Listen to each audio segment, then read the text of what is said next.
ప్రేక్షకులకి నమస్కారం. గోపురానికి స్వాగతం.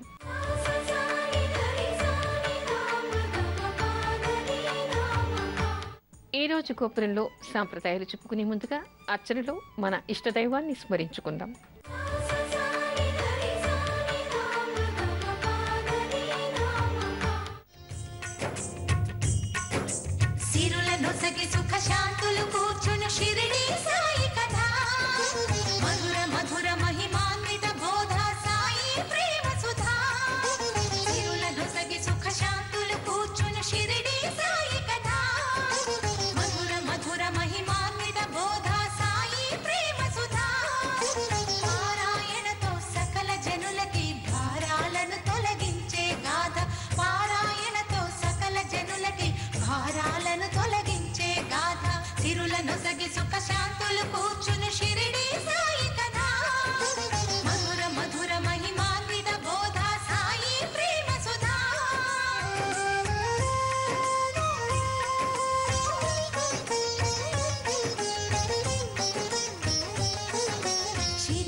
పరమాత్మునిలో లీనం పగలూరే ధ్యానం పరమాత్మునిలో లీనం ఆనందమే ఆహారం చేదు చెట్టు నీడయే గురుపీఠం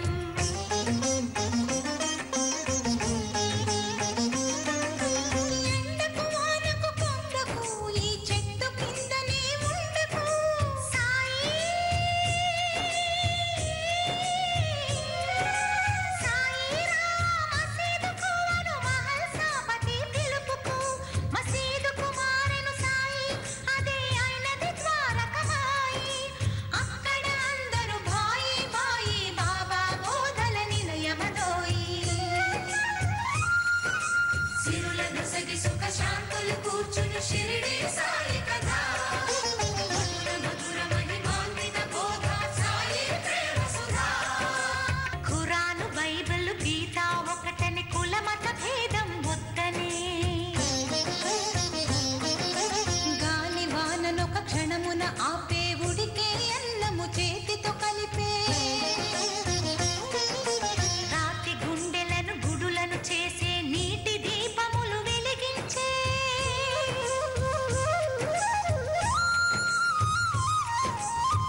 నాగపంచమి రోజు పూజ ఏ విధంగా చేయాలి? మనకి రేపు నాగపంచమి. అయితే నాగపంచమి రోజు పూజ ఏ విధంగా చేయాలి? మనకి ఆంధ్రదేశంలో చాలా చోట్ల కార్తీక శుద్ధ చవితి రోజు నాగుల చవితి అని చేస్తారు. కానీ ఉత్తర భారతదేశంలో కానీ ఉత్తరాదిన అందరూ కూడా చేసేటువంటిది శ్రావణ మాసంలో కూడా చేస్తారు.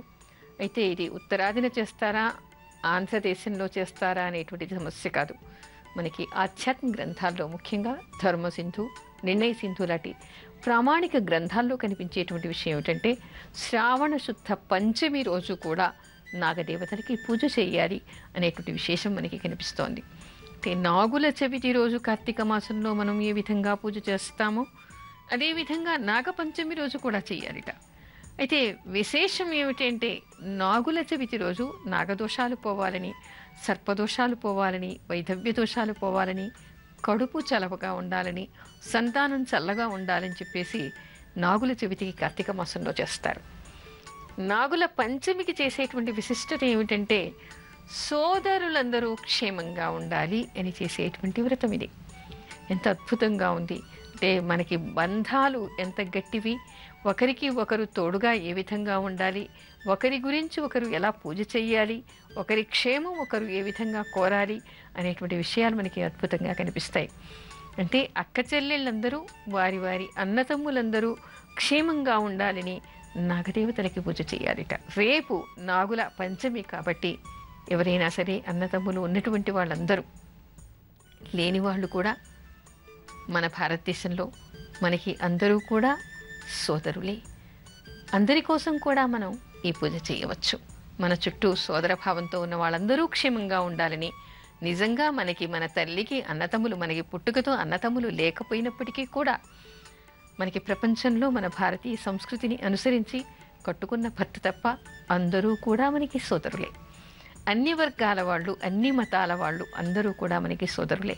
అందుకని అందరి క్షేమం కోసం, మన చుట్టూ ఉన్న వాళ్ళందరి క్షేమం కోసం కూడా ఈ వ్రతం చేయవచ్చు. అయితే నాగపంచమి వ్రతం ఏ విధంగా చేయాలి? చాలామందికి అపోహలు చాలా ఉన్నాయి. గత కొన్నేళ్లుగా కూడా పుట్ట దగ్గరికి వెళ్ళటం, పుట్టలో పాలు పోయటం, పుట్టలో పళ్ళు విసిరేయటం, కోడిగుడ్లు విసిరేయటం లాంటివన్నీ కూడా మనకి కనిపిస్తూ ఉంటాయి. నిజానికి ధర్మశాస్త్రంలో మనకి ఆ విధంగా చెప్పలేదు. ఎక్కడ కూడా మనకి ధర్మశాస్త్రాల్లో ఆ విషయం కనపడటం లేదు.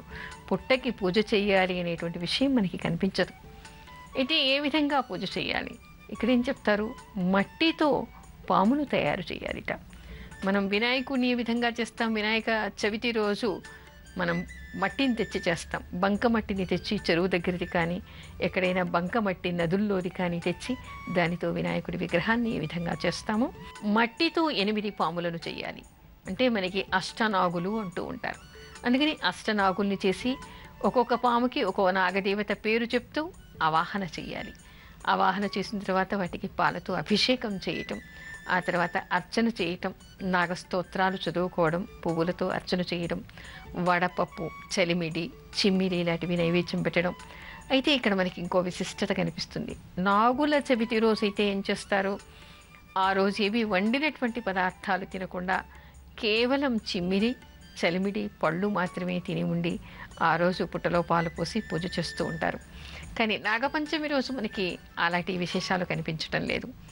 ఇక్కడ భక్ష్యాలు నివేదన చెయ్యాలిట, వడపప్పు నివేదన చెయ్యాలి, పానకం నివేదన చెయ్యాలి. అయితే మట్టితో చేయలేమండి అని కూడా కొంతమంది అనవచ్చు. అందరికీ కూడా ఇక్కడ బంకమట్టి దొరకాలి అనేటువంటి నియమం ఏమీ లేదు. ఎందుకంటే కొన్ని చోట్ల వాళ్ళకి అవకాశం ఉండదు. నగరాల్లో ఉండేటువంటి వాళ్ళకి బంకమట్టి దొరక్కపోవచ్చు. అలాంటప్పుడు ఇంట్లో ఒక పీట మీద కానీ, గోడకి దేవుడి అల్మార దగ్గర, దేవుడి పూజ చేసేటువంటి దేవుడి మందిరం దగ్గర పక్కన గోడ మీద కానీ, ఒక పీట మీద కానీ పసుపుతో నాగేంద్రుడి బొమ్మను గీతలు గీయాలి. అంటే అక్కడ మనం డ్రాయింగ్ వేయాలి. ఆ విధంగా చేసి అక్కడ కూడా ఆవాహన చేసి పూజ చేయొచ్చు.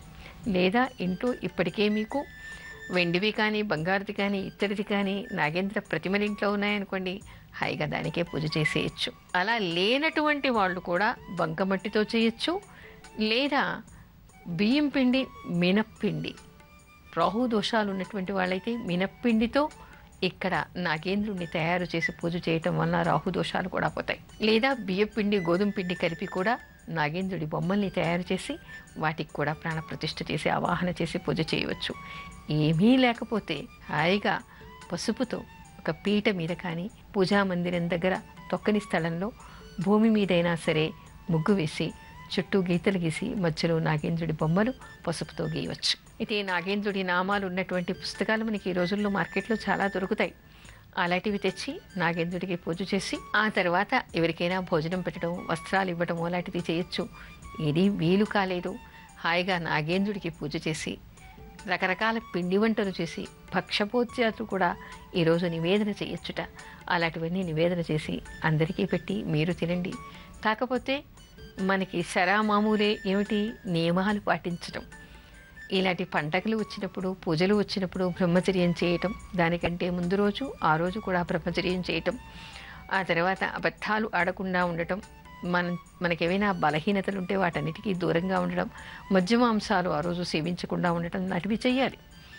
ఆ తర్వాత అన్నిటికంటే ముఖ్యంగా ఆ రోజు అబద్ధం ఆడకుండా ఉండాలి. లేకుంటే అబద్ధం ఆడితే ఒక బెలూన్కు సూది పొడిస్తే ఏ విధంగా దానిలో గాలంతా వెళ్ళిపోతుందో, ఏదైనా ఒక వ్రతం చేసినప్పుడు, ఒక పూజ చేసినప్పుడు, ముఖ్యంగా అభీష్ట సిద్ధి కోసం చేసినప్పుడు ఒక్క చిన్ని అబద్ధం ఆడినా కూడా దాని ఫలితం అంతా కూడా నీరు కారిపోతుందిట. అందుకని ఇలాంటి నియమాన్ని పాటిస్తూ నాగేంద్రుడికి పూజ చేస్తే నాగదేవతలు ఆనందిస్తారు అనేటువంటి విషయం కూడా మనకి నిర్ణయ సింధులో కనిపిస్తోంది. అందుకని నాగదేవత ప్రీత్యర్థం కోసం రేపు నాగపంచమి రోజు నాగదేవతలకి పూజ చేయాలి. శ్రావణ శుక్రవారం పూజ ఏ విధంగా చేయాలి? రేపు మనకి ఈ సంవత్సరం శ్రావణ మాసంలోని మొట్టమొదటి శుక్రవారం. అయితే శుక్రవారం పూజ ఏ విధంగా చేయాలి? చాలామందికి చాలా సందేహాలు ఉన్నాయి.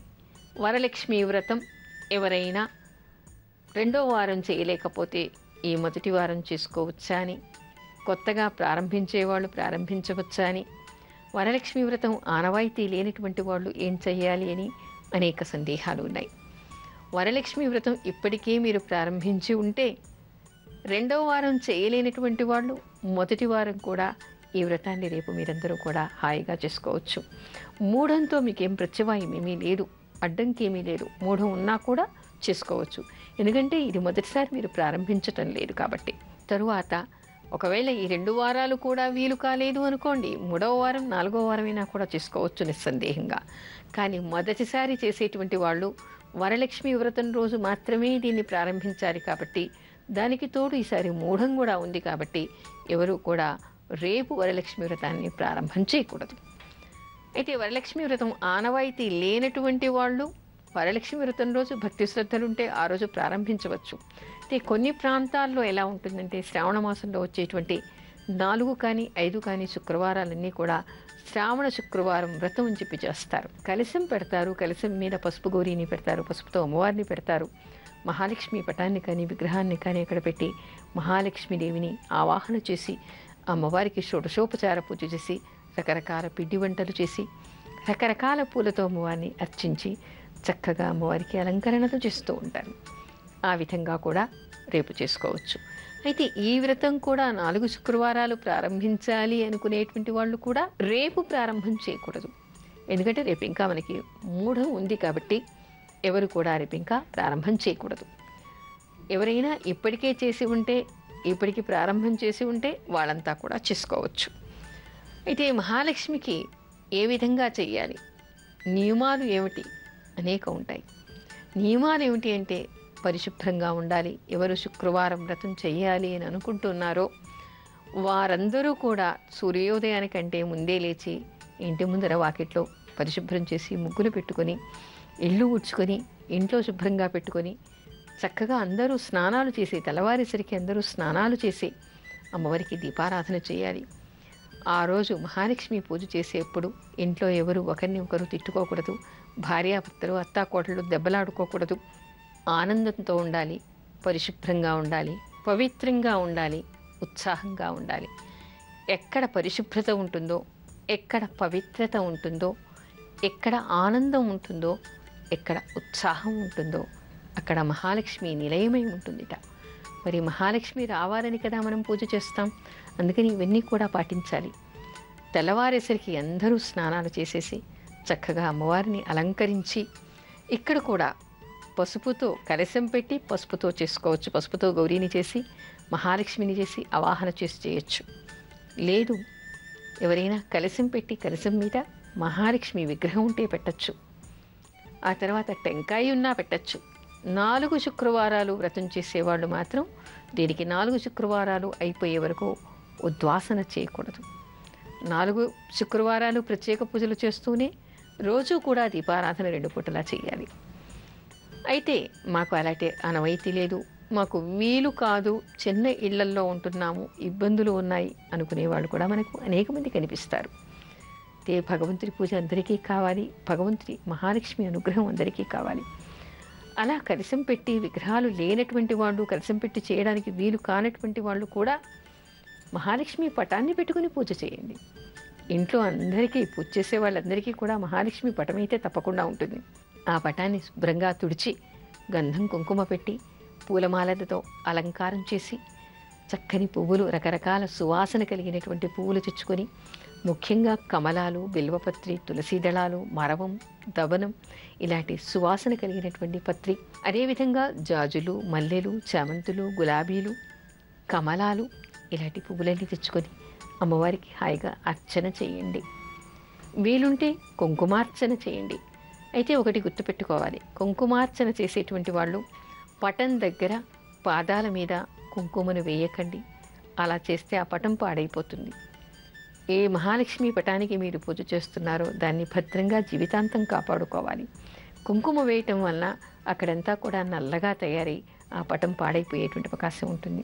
అందుకని పటం మీరు ఎవరు కూడా కుంకుమ వేసి పూజ చేయకండి. కుంకుమ పూజ చేయాలి అనుకుంటే ప్రత్యేకంగా ఒక పసుపు గౌరీని పెట్టుకుని దానికి పూజ చేయండి.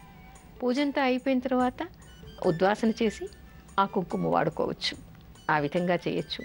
ఈ అమ్మవారికి నివేదనలు, పంచభక్ష పరమాన్నాలన్నీ కూడా అమ్మవారికి పెట్టవచ్చు. కానీ అమ్మవారికి ముఖ్యమైనటువంటిది క్షీరసముద్ర రాజతనయ్య ఆవిడ. క్షీరసముద్రంలో పుట్టింది ఆవిడ. అందుకని క్షీరాన్నం నివేదన చేయటం విశేషమైనటువంటిది. పాయసాన్నం ఆవిడికి పెట్టాలి. ఆ తర్వాత భక్ష్యాలు పెట్టాలి. పూర్ణంతో చేసినటువంటి పూర్ణపు కుడుములు కానీ, పూర్ణం కానీ, భక్ష్యాలు కానీ నివేదన చేయవచ్చు.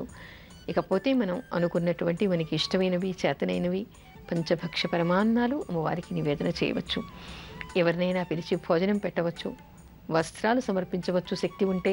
లేదా కనీసం ఒక రవికెల గుడ్డ, పండు, తాంబూలం, పసుపు, కుంకుమ ఇచ్చి భోజనం పెట్టి ముత్తైదువుల ఆశీర్వచనం తీసుకోవచ్చు. ఆ విధంగా ప్రతి శుక్రవారం పూజ చేసుకోవచ్చు. లేదా శ్రావణ శుక్రవారాలు మొత్తం 4 వారాలు కలిసి పెట్టి పూజ చేయవచ్చు.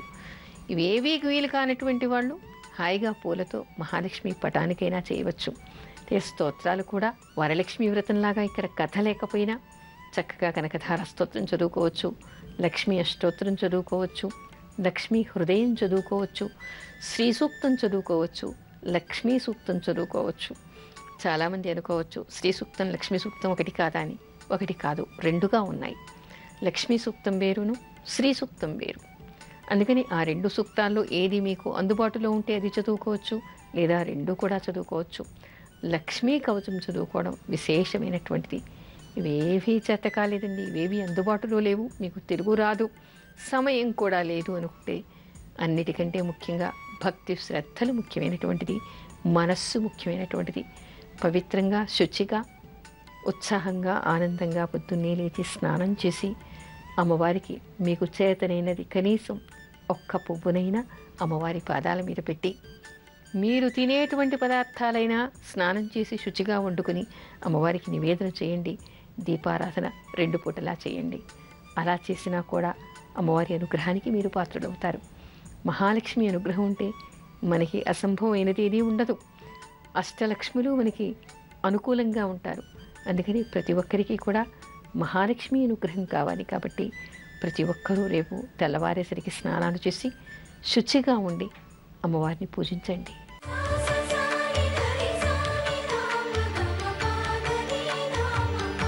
ఇవాల్టి మంత్రం ఓం శ్రీ మహాలక్ష్మీ నమః.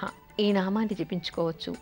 రేపు పూజ చేసేటువంటి వాళ్ళకి తెలుగు రాకపోయినా, ఏదైనా చదవటానికి వీలు కాకపోయినా, సమయం లేకపోయినా కనీసం పుష్పాలు, పత్రి పెట్టినప్పుడైనా ఓం శ్రీ మహాలక్ష్మీ నమః అనేటువంటి నామం చెప్తూ అమ్మవారిని స్మరిస్తూ పూజ చేసుకోండి. మహాలక్ష్మి అనుగ్రహానికి పాత్రులవుతారు. ధనమూలం ఇదం జగత్ అంటారు. ధనం లేకుండా ఈ ప్రపంచంలో ఏదీ నడవదు. అన్నిటికీ మూలం ఆ ధనమే. ఆ ధనం మనకి కావాలి అంటే, ధనం అంటే అందరూ పొరపాటు పడకండి, కేవలం రూపాయి నోట్లు మాత్రమే కాదు. అష్టలక్ష్మి అనుగ్రహం మనకి ఉన్నప్పుడు, మహాలక్ష్మి అనుగ్రహం మన దగ్గర ఉన్నప్పుడు మనకు ఎప్పుడు ఎలాంటి ధనం కావాలంటే, ఎలాంటి సంపద మనకి కావాలంటే అవన్నీ కూడా ఆవిడ ఇవ్వగల సమర్థురాలు. ఆవిడ ఆధీనంలోనే అవన్నీ ఉంటాయి. కాబట్టి అందరికీ మహాలక్ష్మి అనుగ్రహం కావాలి. అందుకని మహాలక్ష్మిని అందరూ తప్పనిసరిగా పూజించాలి. అలా పూజించినప్పుడు పవిత్ర మనస్కులై, పరిశుద్ధులై మనని మనం సంస్కరించుకోవడానికి ప్రయత్నిస్తూ అమ్మవారిని మనస, వాచ, కర్మణ వేడుకుంటూ మహాలక్ష్మి నామంతో ఎవరు పూజ చేస్తారో, మహాలక్ష్మి నామాన్ని ఎవరు జపిస్తారో వాళ్ళందరికీ కూడా మహాలక్ష్మి అనుగ్రహం లభిస్తుంది.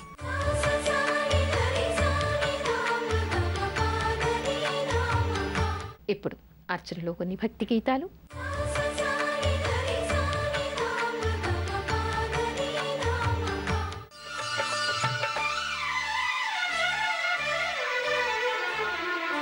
సాయి దేవా సాయి దేవా సాయి దేవా పరమ పదంలా దొరికెనులే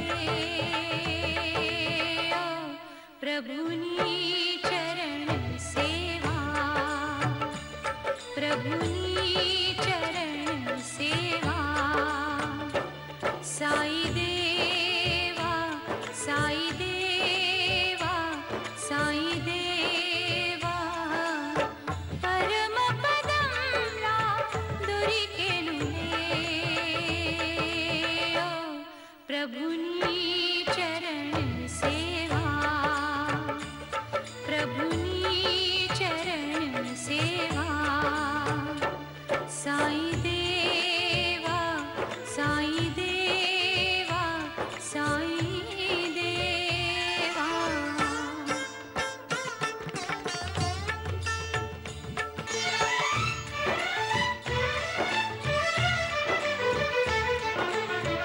నీ పద సన్నిధి నిలువని నాడు నీ పద సన్నిధి నిలువని నాడు నిలువదు నిలువదు నా ప్రాణం మునిమౌళి నీ సంకీర్తనమే మునిమౌళి నీ సంకీర్తనమే మణిమయ సోపానం ఆది మోక్షానికే ధ్రువా ఆది మోక్షానికే ధ్రువా